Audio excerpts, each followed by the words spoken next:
Je vais faire sortir la France de l'Union européenne et de l'euro, calmement, sereinement.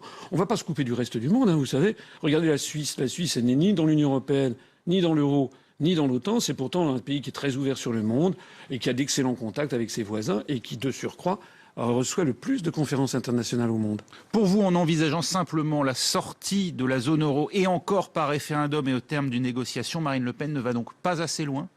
Madame Le Pen, elle propose de renégocier les traités européens. Elle dit exactement en fait la même chose que ce que disait justement Cameron au Royaume-Uni, qui proposait de renégocier puis d'avoir un référendum.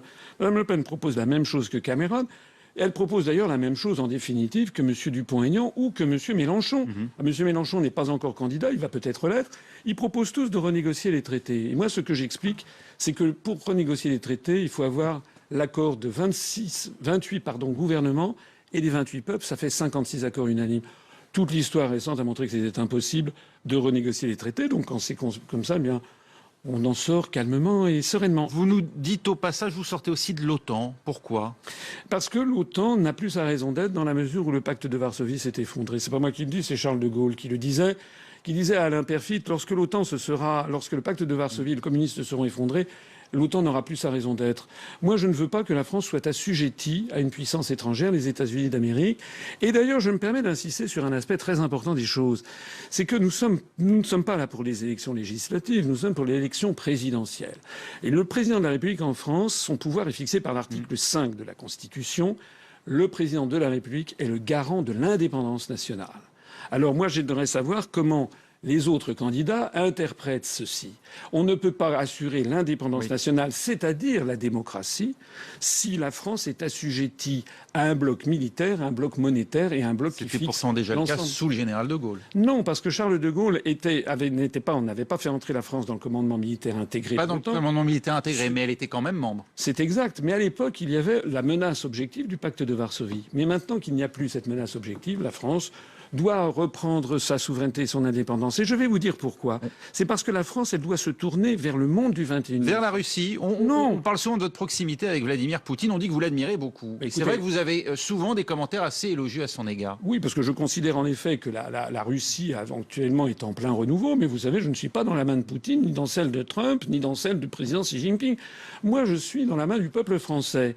Moi, je veux que les Français reprennent leur démocratie, reprennent leur indépendance nationale. Et pour se rouvrir sur le monde, en particulier vers l'ensemble des pays de la francophonie dont nous sommes en train de nous détacher. Moi, je veux que la France se renoue avec l'ensemble des pays de la francophonie, au Liban, en Syrie, au Maghreb, en Afrique, les liens traditionnels qu'elle avait auparavant et qui sont en train de se distendre puisque nous avons fait le choix de nous placer sous l'Empire américain. On vous taxe souvent d'anti-américanisme. Vous répondez quoi ? Nous avons plus de 50 de nos adhérents qui sont des adhérents qui vivent aux États-Unis depuis des années. Oui. Et moi, je vous ferai remarquer que nous avons aux États-Unis même des gens comme Noam Chomsky, William Cohen, eux-mêmes très critiques qui sont beaucoup plus critiques que moi contre leurs propres dirigeants. Vous prétendez, comme Emmanuel Macron, dépasser les clivages gauche-droite. Pourtant, vous, à la différence d'Emmanuel Macron, vous n'êtes pas nouveau en politique. Vous avez fait l'essentiel de votre carrière dans des cabinets ministériels, très souvent à droite d'ailleurs. Vous avez été membre du RPR, de l'UMP et du RPF de Charles Pasqua. Aujourd'hui, qu'est-ce que vous apportez de plus finalement ? En quoi votre candidature est gage de renouveau à côté de celle d'autres qui plaident aussi pour une rupture avec l'Europe comme Nicolas Dupont-Aignan ? Alors d'abord, je n'ai pas été membre du RPR. Deuxièmement, effectivement, j'ai fait des cabinets ministériels de droite, entre guillemets. Mais moi, j'ai créé un mouvement politique, c'était il y a 15 ans ou il y a 20 ans. On peut évoluer au cours d'une carrière. C'était il y a 15 ans ou 20 ans. Maintenant, j'ai créé un parti politique qui rassemble effectivement le plus grand nombre possible de Français, de droite, du centre, de gauche, sur un programme qui s'inspire de celui du Conseil national de la résistance de 1944, évidemment remis au goût du jour. Mais notamment... Oui, mais Emmanuel Macron dit la même chose et beaucoup finalement s'y reconnaissent. Non, mais attendez, vous savez ce que dit M. Macron ? M. Macron va voir des socialistes et il dit « j'ai toujours été socialiste ». Le lendemain, il va voir M. Philippe de Villiers et il dit « je n'ai jamais été socialiste ». M. Macron... Vous dites « moi j'ai toujours été de droite, j'ai été candidat sur les listes Tibéri à Paris ». Pas du tout. Moi j'ai présenté, ça c'était il y a 15 ans, monsieur, j'ai présenté un programme qui est le même que je dis à tous tout le monde depuis 10 ans. Alors que M. Macron, on ne sait plus, comme l'a dit M. Hamon justement, M. Macron, ça va de Robert Hue jusqu'à Alain Madelin. Il y a un problème. Ça veut dire qu'il y a quelqu'un qui va se faire avoir dans l'histoire.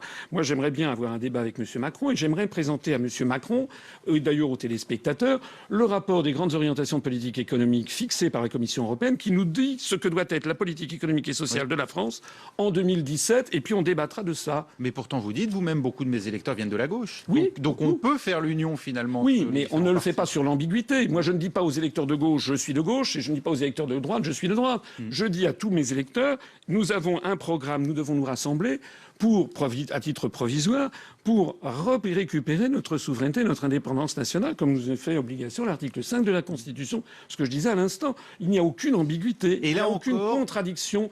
Et on peut peut-être reprocher ce que j'ai dit il y a 15 ans, mais ce que j'ai dit depuis 10 ans, je dis toujours la même chose à tout le monde. Et vous n'avez pas l'impression que votre candidature crée de la dispersion finalement et affaiblit le camp souverainiste qui pourra être porté par Nicolas Dupont-Aignan, qui est assez proche de vos idées, qui est aussi un ancien proche de Charles Pasqua. Mais je ne suis pas souverainiste. Monsieur Dupont-Aignan propose une renégociation des traités. Par ailleurs, Monsieur Dupont-Aignan, sur les questions sociétales, a des positions il a tout à fait le droit de les avoir, mais qui sont des positions qui sont très connotées d'un point de vue sur l'échiquier politique, qui sont très connotées à droite.